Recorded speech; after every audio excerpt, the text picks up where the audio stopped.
Hi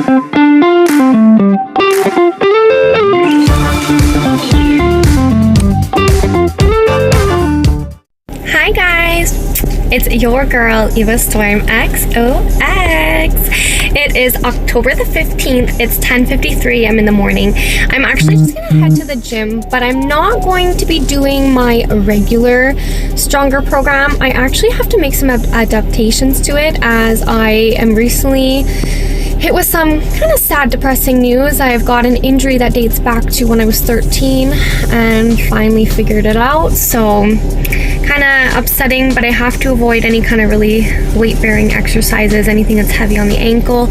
So no more squats, no more deadlifts, no more kind of standing heavy weights or anything like that. So a little bit upsetting, but I'll dive into story mode a little bit later and kind of let you guys know what's going on. So yeah, stay tuned guys. We'll catch you in the gym. We're gonna hit another day. I'm gonna call this day one of the, you know, more light, easier, safe training program. Hi guys, it's your girl EvaStormXox. So back to that kind of moment when I was chatting to you about what's going on with me. So most of you guys probably don't know, but when I was a gymnast, I was 13 years old. I ended up doing a series on the floor and I landed like this and snapped both my ankles. I ended up having 2 broken ankles. When it first happened, I don't think anyone believed that they were going to be broken, because my coach was like, oh, you know, crawl to the side of the floor, and he was kind of like, you know, we'll ice on and off for 15 minutes and then we'll get up and go again. And within 5 minutes, kid you not, my feet swelled up the size of grapefruits on both sides. They were so swollen, and you know, after about 10-15 minutes, I finally called my mom and was like, oh, you should come pick up Melissa. She's had an incident at the gym. And I ended up going to emergency. My coach and my friend's mom at the time had to both carry me out because both my ankles were injured. So I had gone to emergency. I ended up having x-rays done, and they discovered I had 2 broken bones. They found an avulsion fracture in my left foot, and they found a full break on the side of my foot on the right one. And so my left foot ended up getting a half cast because of the avulsion fracture. After so many weeks or months or whatever, you had to start walking on that foot again. Where my right foot was a clear break, I had a full-on cast. So the first little while I was in a wheelchair. You know, I still had to go to the gym every day, condition, do my training that I could do, from crawling on the floor, working your abs, keeping your upper body up, you know, swinging in the bar and stuff with broken ankles. Then I so-called was cleared from the doctor. I got back into my sport. At this point, I still had pain. Some days were excruciating, other days were okay. One day I could literally go train, tumble, twist, jump, everything. And other days I couldn't even get out of bed. I'd be so much pain I'd feel. And eventually coaches and everybody thought it was all in my head. They thought, oh, maybe she's scared to do her training, and that wasn't the case. I truly felt pain. So, you know, after a year of training, competing, they found out, you know, I had to go to not a bone specialist, I had to go back to a specialist for my ankles. And he actually discovered that in my left foot, I actually had 2 broken bones, and they originally only knew I had 1. So at this point, I was training and competing with a broken foot, essentially. I had actually broken the navicular bone, and they didn't know that at the time. They thought I only had the avulsed fracture in the left foot, but I had actually the avulsed fracture and navicular bone. So a whole year I was training, tumbling, jumping, everything with a broken foot. And it wasn't all in my head like the coaches thought.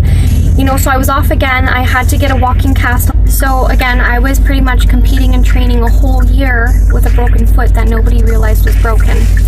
And I would get coaches yelling at me, screaming at me, forcing me to train and tumble and jump on my foot. And I'd be in pain. I would try to sit there and refuse to go. For a few times I just and hopefully doctor, the foot was declared broken.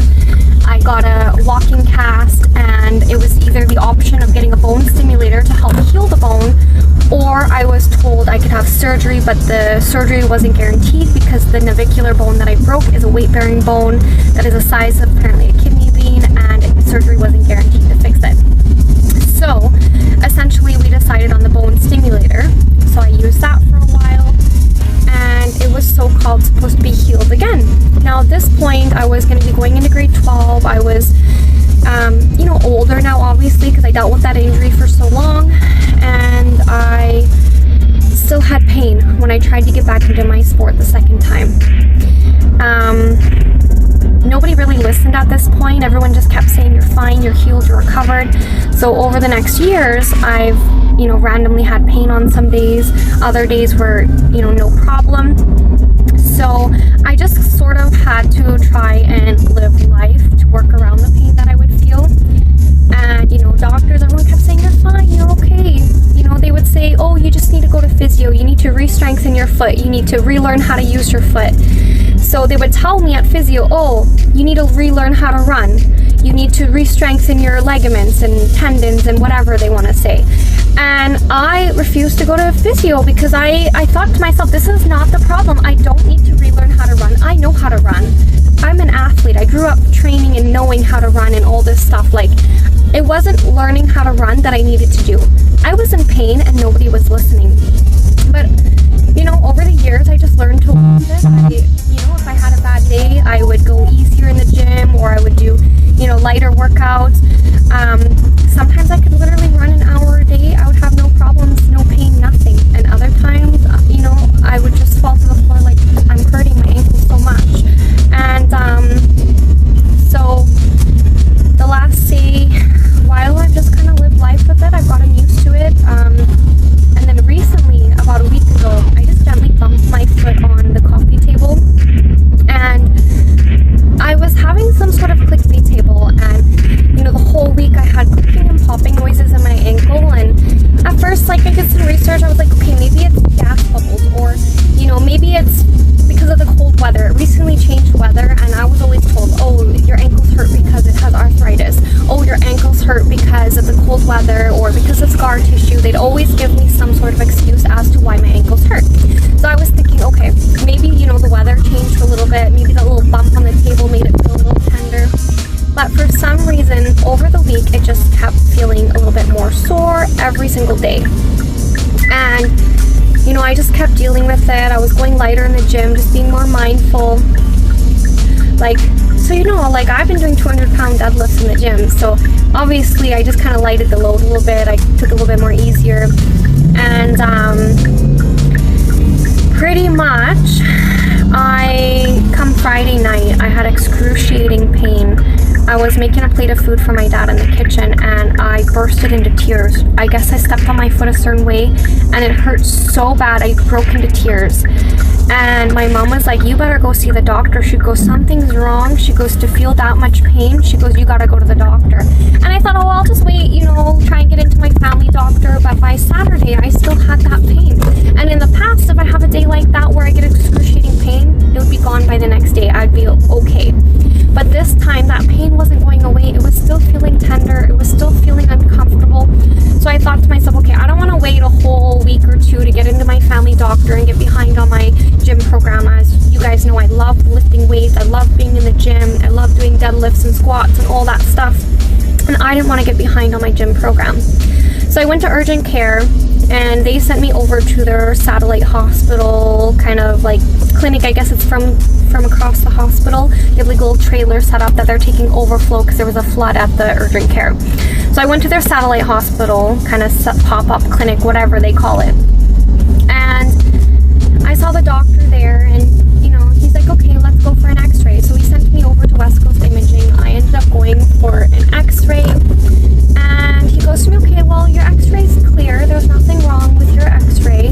And I started explaining to him my story, ever since I was a 13-year-old kid, kind of what happened and what I've been feeling. And finally, 17 years later, I had a doctor truly listen to my story. And he goes, okay, I want to admit you to Surrey Hospital. I want you to go get a CT scan. And I was like, oh my gosh, does that mean I have to wait hours? He goes, essentially, yes. He goes, but I believe something's wrong and I want to listen to you. So I truly think you should go see, the emergency department and get a CT scan done. Your doctor was like, okay, I'm listening to your story and I truly think you should go to emergency and get a CT scan done. So I was like, can't you just book me in so many months or weeks and I'll just get it done then? Because I'm dealing with this last 17 years of my life, pain on and off. I was like, a couple more months, what's that gonna hurt, And he's like, no, I really want you to get checked. He goes, I I'm listening to you, and when I touch your foot, he's like, I believe that you're feeling something. So, you know, went to emergency. I got set up there. I had to wait quite a few hours actually. Finally, I got sent for my CT scan. It was pretty funny. The guy came up with like a wheelchair, and he was like, "Oh, here, you know, take a seat." And I was like, "No, like I can walk. It's okay." So I walked and took my CT scan. Then I waited another few hours, and then finally the doctor called me in. He goes, "Oh, Melissa," he goes, "come with me." He took me to like the little office in emergency and pulled up my x-ray on the screen, and he goes to me, "Okay, so good news is you don't have any new injuries." But he goes to me, "You have a chronic fracture." And I was like, "Oh, so I have a broken bone in my foot?" He goes, "Actually, you have 2 broken bones in your foot." So these bones from when I was 13 years old never even healed, and nobody listened to me for the last 17 years that something was seriously wrong with my foot. So he told me that I still have a chronic fracture in the navicular bone of my foot, and then on the first metatarsal joint of my big toe, I'm not sure what that one's called, but there's still an avos fracture there. So 17 years I've been living my life with broken bones in my ankle that nobody listens to me. They tell me it's arthritis, it's the cold weather, it's needing to go to physio, and all these different things. I'd go for x-rays over the years. They would say, "Oh, your x-rays are good, you're great, just keep working at physio," or some bullshit excuse like that. Like, I am so tired of the medical system here in Canada. They have truly failed me. Like, if people would have just listened to my story and truly believed that something had been wrong with my ankle, I wouldn't have to live the last 17 years of my life with random excruciating pain at times. Like, crazy to think how strong of a woman I am, that I'm literally out here doing 200-pound deadlifts, all with broken ankles, not realizing. Like, I would have good days, I would have bad days, some days would hurt, some days I would get through, no problem. And if people would just truly listen, you could save so many people's lives, or like even just help so many more people. Like, I can't even imagine how many other people are out there suffering with, you know, problems or illnesses that just go unnoticed because nobody truly listens to someone's story, nobody investigates further, and nobody truly helps. They just keep passing it off that, "Oh, you're okay," or, you know, I have high pain tolerance, so people don't rip to truly send me for more than just a regular x-ray. Instead of saying, "Oh, you're fine," they look at me walking in there and they say, "Oh, there's nothing wrong with her, she's okay, she's walking." But they don't realize that I've learned to mask the pain that I felt in my foot. I've learned to live daily life with that pain, and I think the bone got into a position where like it was okay, I was able to manage the pain. But then recently, that little bump on the table, I think really just kind of placed things where like I felt the pain again, and it was like excruciating. Like, I'm just glad that someone finally listened to my story, that, you know, I can finally get the help that I need to help heal my ankles. And you know, 17 years is way too long to be dealing with a broken foot that I was told was perfectly fine and healthy. So I'm just really frustrated. I'm really disappointed in the healthcare system.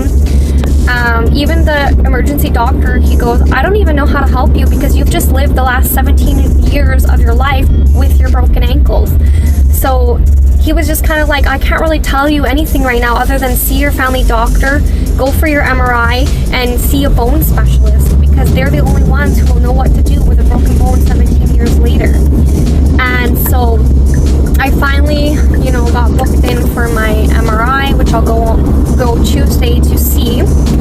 And then I will go from there, I guess. I'm going to see my family doctor today, kind of brush him up on what happened on the weekend being at the ER and stuff. And then I will have to wait again to obviously get in to see a bone specialist and figure out what are the next steps. You know, am I going to need surgery? Kind of what we can do, because I don't want to feel that pain that I feel sometimes. Like, it is so excruciating. It is so painful. I wouldn't wish that on anybody. It's awful when you get pain like that. I just think our healthcare system here in Canada is so broken. Like, there's no excuse to go 17 years with a broken bone in my foot and nobody realizing that and not being able to help me all these years. So I'm super frustrated. So that is why I now have to, you know, do modifications to my gym program. I can no longer do deadlifts and squats and weight-bearing activities. I have to go a little bit more gentler until I figure out what's going to happen with my case here, and yeah, I guess how to treat it, I guess. So I'm just taking it lighter in the gym. I'm going to stick to upper body. I'll like some of the lower body, but I'll just do non-weight bearing, you know, activities in the gym on my foot. So yeah, very disappointing here, very upsetting. It's been a really emotional couple days here. Lots of crying and frustration, and you know, just relief too that someone's been here, and I guess even relief too that finally someone truly listened to my story and truly believed that I have been dealing with pain on and off here and there for the last 17 years. And like I told them when I first walked into emergency, I said, you know what? Since I was 13, I've always had issues with my ankles. I said, I don't know if this bump on the coffee table had just reactivated the old injuries from when I was 13, or if they were new injuries from bumping it. And I knew that something has always been wrong with my foot, but to have someone truly listen to me has been a struggle. You know, even my mom used to vouch for me when I was a kid. We would try to ask the right questions of, you know, the ankle's still hurting, what can we do? Can you check into it more? And they would say, oh no, your x-ray's fine. But it wasn't x-rays that I needed. I needed those CT scans. I needed the MRIs, because the bones that I broke, you cannot see them in x-rays. You see them in CT scans. You see them in MRIs because they're weight-bearing smaller bones on the midfoot. It's not the ankle joint that's broken. It's the midfoot that has these problems. So yeah, story of my life, guys. So if you see my gym programs kind of milked down a bit, more modified, now you know why. I'm dealing with a 17-year-old injury to my foot. So I've been living life with 2 broken bones for 17 years. Great.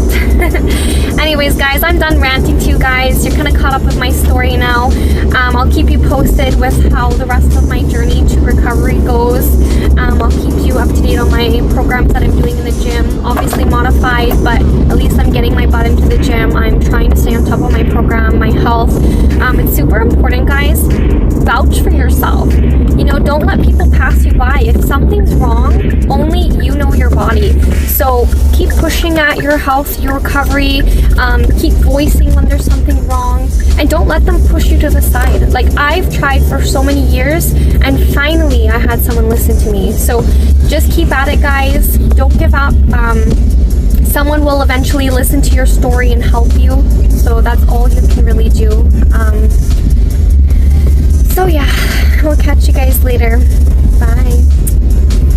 Alright guys, so I am off now to see my family doctor to kind of find out on his side what's going on. He should have received my emergency report from Saturday. And yeah, let's go chat with him, let him know what's up with my foot, make sure we're all on the same page, and figure out next steps together. So we'll catch you later. Bye. Alright guys, so I'm stuck in a little traffic here. I just finished up with the doctors. So I told him my story about what happened in the ER on Saturday, and finding out that my ankles are still broken. I think he was a little surprised, didn't have a whole lot to say, as, I mean, he probably realized, okay, she's been serious about her ankle pain all these times, and everyone kept brushing me off. So that was a little frustrating, but he said it's great that I got in so fast for my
Now this here are the final impressions from my CT scan that I had in the emergency on Saturday. So you can see here the broken bones. Alright guys, so time to head into the gym. We're gonna do a little bit easier. Upper body, I can still pretty much do the same workout. It just comes to the things that involve the lower body, ankles and stuff like that. So just have to be mindful of the exercises. So let's talk about how to adapt your gym program for a broken ankle. Focus on exercises that don't stress the injured area, such as seated or lying down workouts. You also want to choose low impact cardio like swimming or stationary cycling. You can also do core strengthening routines like planks and leg raises.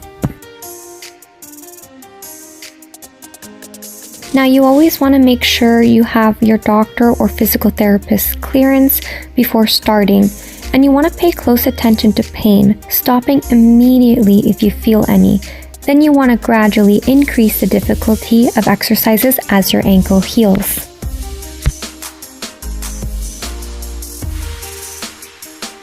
Now you can focus on your upper body and your core throughout this process. Seated and lying exercises can be a great way to stay on track. Use machines or weights while seated to work your arms, shoulders, and your back. Now, core work is also a great one to keep doing. Focus on core exercises that minimize stress on the lower body. You can do things like modified planks. Perform from the knees to protect your foot though. You can also be doing leg raises. You can do straight leg raises while lying down.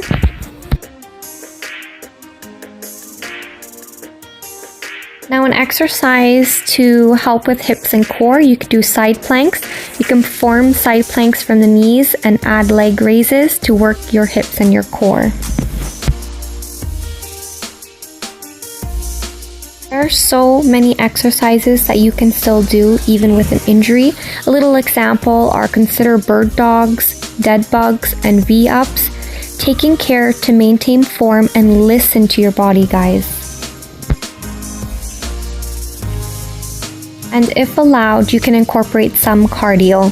Things like low impact options include activities that don't put weight on your ankle. Depending on where you're at with your journey of recovery, swimming, this is an excellent full body, low impact cardio option. The stationary bike is another great one. Use a stationary bike, but be mindful of how much pressure you put on the affected ankle. You can also do an arm ergometer. If your ankle needs complete rest, use an arm bike to get your heart rate up without involving your lower body. The elliptical or rowing machine are also beneficial as well. These can be good options depending on your specific injury and your doctor's advice. It's important to stay up on your strength and mobility. Focus on other body parts. You can still build and maintain strength in your other limbs. So, for example, leg exercises. Focus on leg exercises for the uninjured leg or work the muscles of your good leg as your doctor allows. Now, even with your injured leg, there are still some exercises that can be done.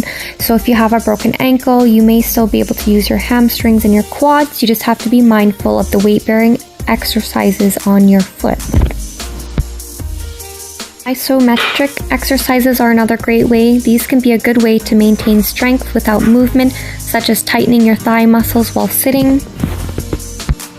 It's also really great to work on progressive rehabilitation, so work with your doctor or physical therapist to progress through a plan. You want to start with non-weight-bearing exercises, and then you can gradually advance to partial and then full weight-bearing activities as you heal. You want to incorporate balance and sport-specific movements only when advised by your healthcare provider. Some important considerations: consult a professional. Always get clearance from your doctor or physical therapist before starting any new exercise. Remember to listen to your body. Never push through pain. If an exercise causes pain, stop or modify it. It's important to start slow. Begin with a low number of repetitions or a short duration and gradually increase as you get stronger. And remember guys, be patient. Healing takes time. It's crucial to allow your body adequate rest and recovery to avoid re-injury. Now, these are just a few changes and modifications I have done to my Stronger program, as I cannot be doing all the same exercises I originally did as before. I haven't seen an ankle specialist just yet, so I'm still going to keep doing some things on my ankle, but being mindful not to hold heavy weights or do any squats or deadlifts or anything that will put extreme weight to my foot. But for now, I will still continue walking on my ankle and stuff like that because I've been doing this for the last 17 years. I'll just be more mindful of handling it with a little bit more care now that I know it's still broken. Alright guys, so I just completed day 1 of the ankle safe program. So I did some modifications of my current gym routine and I ended up incorporating ankle safe options for my workout. And I think so far, not too bad. I'm just going to try and do the elliptical as a form of cardio for now, as it's more gentle on your ankle at this time. And I will keep doing that until I see the bone specialist to figure out kind of the next steps of kind of recovery with my foot. So I guess I'll keep you guys along for the adventure and journey of figuring out what's going to happen. So catch you guys later.